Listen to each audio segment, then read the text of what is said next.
They always tell you never to pick up hitchhikers on backcountry roads, but they never warn you about what happens when you're the one stuck walking, and the driver who stops to save you isn't entirely human. My name is Ethan Miller, and this happened to me 5 years ago outside the decaying, fog-drenched timber town of Oakhaven, Washington. It was standard practice for me to take Route 9 through the Cascade foothills whenever I needed to clear my head, but that wet October night, my sedan's alternator died without a single warning flick of the battery light. The digital clock froze at 1:17 a.m. The radio dissolved into a blanket of white noise, and the engine gave out entirely, leaving me coasting to a stop along a dense, unlit stretch of highway framed by towering Douglas firs. Down in the Pacific Northwest, when the coastal fog rolls over the mountain passes, it doesn't just block your vision, it smothers everything in a heavy, muffled silence that makes every snapping twig sound like a gunshot. With no cell signal whatsoever, no flashlight beyond the weak glow of my dying phone screen, and temperature dropping fast into the mid-30 range, I realized sitting in a metal coffin was going to freeze me to death before sunrise.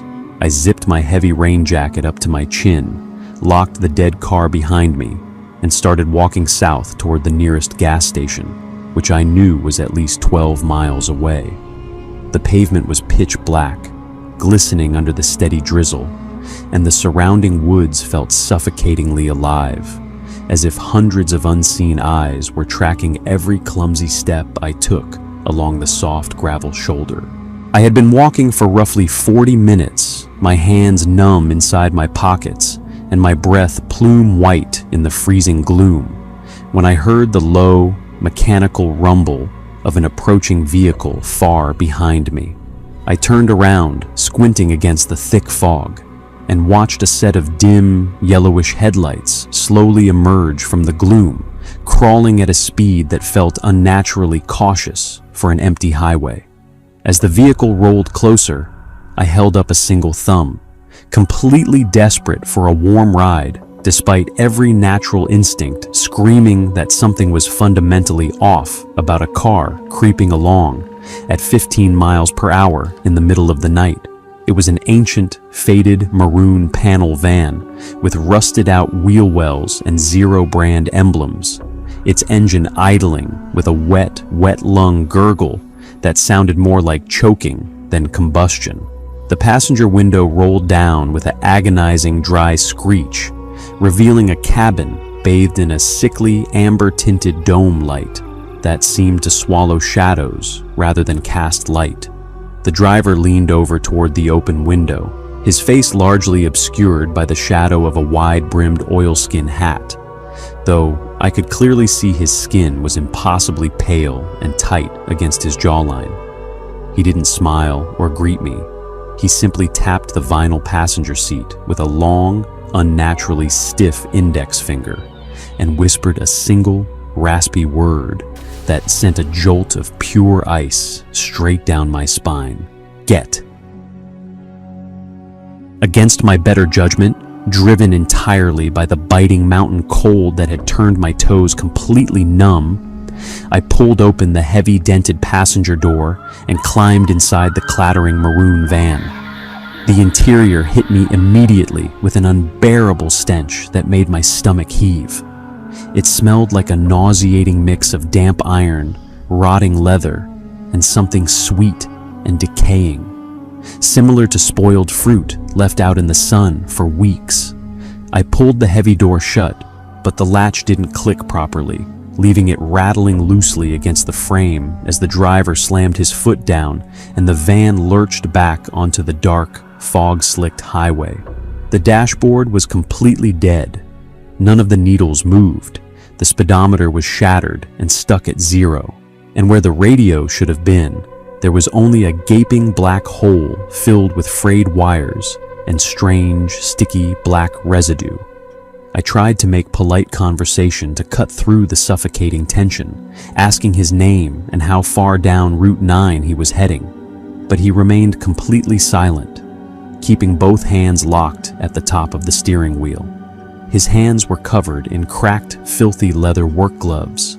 But what terrified me was the total absence of motion. He didn't adjust his grip, he didn't check his mirrors, and I couldn't hear the sound of him breathing over the roar of the floorboards. As the van gained speed, sweeping past blurred lines of dark pine trees, I glanced down at the narrow space between our seats to place my small backpack on the floor. That's when the dim overhead dome light glinted off something lying in the cluttered footwell near my boots, a scattering of heavy-duty zip ties, a pair of rusted industrial metal shears, and several driver's licenses belonging to different women, all coated in a dry, sticky brown film. My heart dropped into my stomach like a lead weight, and my pulse spiked so hard I could hear my blood roaring in my ears, while my hands began to tremble uncontrollably inside my coat pockets. I slowly raised my eyes to look at the driver, trying to keep my expression entirely neutral so he wouldn't realize I had seen the nightmare sitting on the floorboards between us. That's when I noticed his neck. Under the collar of his faded canvas jacket, his skin was crisscrossed with deep, violent surgical scars that looked as though his head had been crudely sewn onto a different body entirely. Even more horrifying was the side view of his face in the dash glow.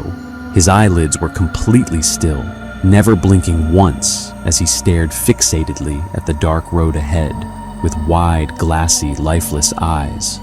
I realized then, with absolute, paralyzing certainty, that I hadn't just accepted a ride from a dangerous stranger.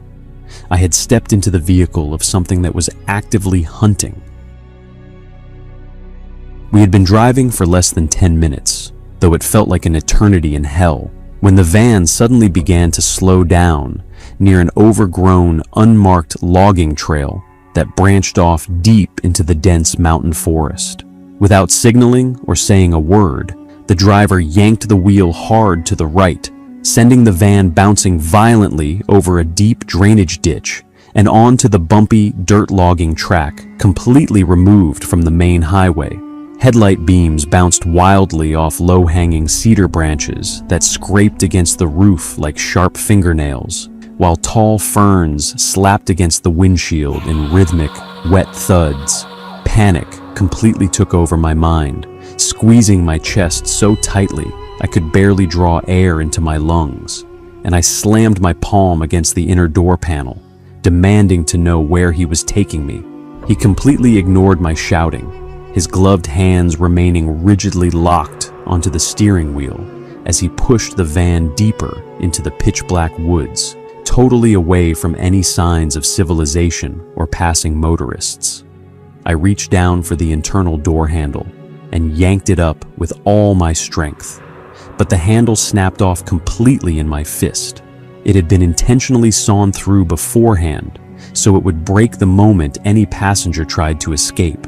The logging path abruptly dead-ended into a small, muddy clearing surrounded by towering old-growth trees, where the fog hung thick and heavy like a hanging shroud. The driver cut the ignition, and the violent chugging of the engine died instantly, plunging the interior of the van into an absolute, suffocating darkness and a silence so deep I could hear the sharp tick of the cooling exhaust pipe. In that pitch-black cabin, I sat completely frozen, terrified that any movement or loud breath would trigger an immediate, violent attack from the figure sitting just inches away in the driver's seat. For nearly 2 full minutes, neither of us moved, but then I heard a wet, clicking sound coming from his side of the vehicle, followed by the slow, deliberate unbuckling of his heavy leather belt. I slid my hand stealthily into my jacket pocket, my fingers wrapping around the only object I had for protection, a heavy, solid stainless steel ballpoint pen I used for work. As the faint moonlight broke through a gap in the heavy cloud cover, casting a pale silver beam through the cracked windshield, I saw his head slowly begin to turn toward me with a sickening mechanical jerkiness. His mouth peeled back into an unnaturally wide, toothy grin that stretched far past where a normal human jaw should end, revealing double rows of jagged, yellowed teeth.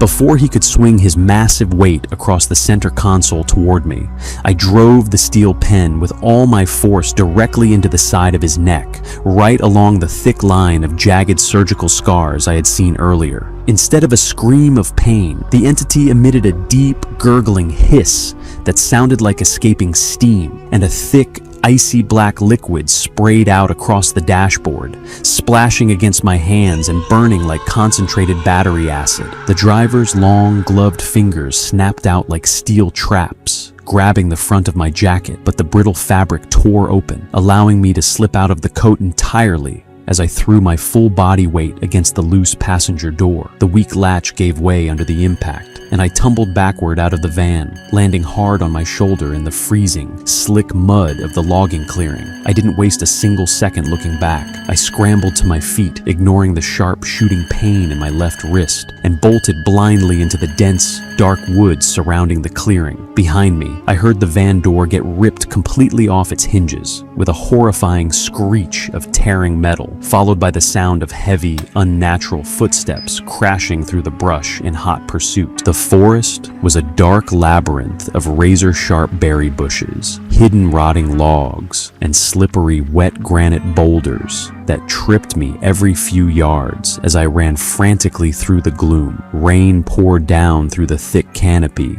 drenching my thin t-shirt and freezing my skin, but the sheer surge of adrenaline kept my legs moving as fast as they could go through the deep underbrush. What terrified me most was the sound of the pursuer behind me. He wasn't running like a human would, breaking branches and panting heavily in the cold air. Instead, he moved with a fluid, terrifying speed, snapping full-grown saplings like matchsticks while uttering a low, rhythmic clicking sound that echoed off the trees from multiple directions at once. I threw myself down behind the massive, rotting trunk of a fallen nurse log, pressing my back against the wet bark and covering my mouth with both hands to muffle my ragged, desperate gasps for air. Through a small gap under the log, I watched as two long, pale legs clad in shredded trousers glided past my hiding spot, moving completely silently across the forest floor, as if his feet weren't even touching the ground.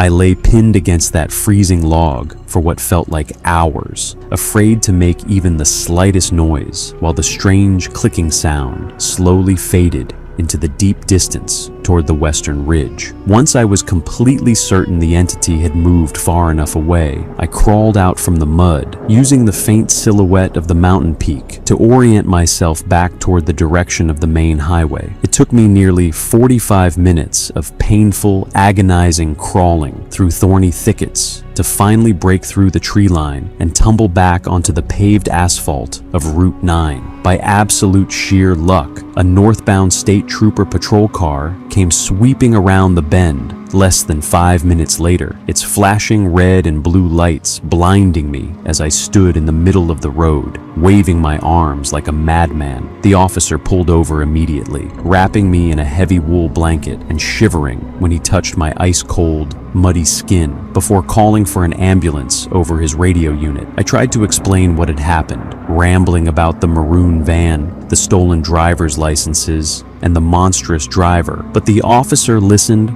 with a grave, hollow expression that made my stomach sink even deeper than before. Once we arrived at the county sheriff's station, the lead detective sat me down in a small, warm interview room and placed a dusty folder full of old police reports and faded black and white photographs on the metal table between us. He opened the file to reveal a mugshot of the exact same man who had picked me up. The hollow cheeks, the pale skin, and the distinct line of surgical scars running along his jawline. The detective explained that the man in the photo was named Silas Thorne, a notorious, violent drifter who had operated along Route 9 back in the late 1970s, luring stranded travelers into his maroon panel van before vanishing them into the mountains forever. My blood ran completely cold as the detective leaned forward, his voice dropping to a low whisper as he delivered the final, terrifying truth of the case. Silas Thorne hadn't been seen alive in over 40 years. State troopers had discovered his maroon van crushed at the bottom of a deep ravine back in 1982, with his body trapped inside, completely preserved by the freezing mountain waters. To this day, I refuse to drive anywhere near the Cascade foothills after dark because I know that whatever is crawling along Route 9 in that rusting maroon van isn't looking for a living passenger. It's looking for another soul to drag down into the ice.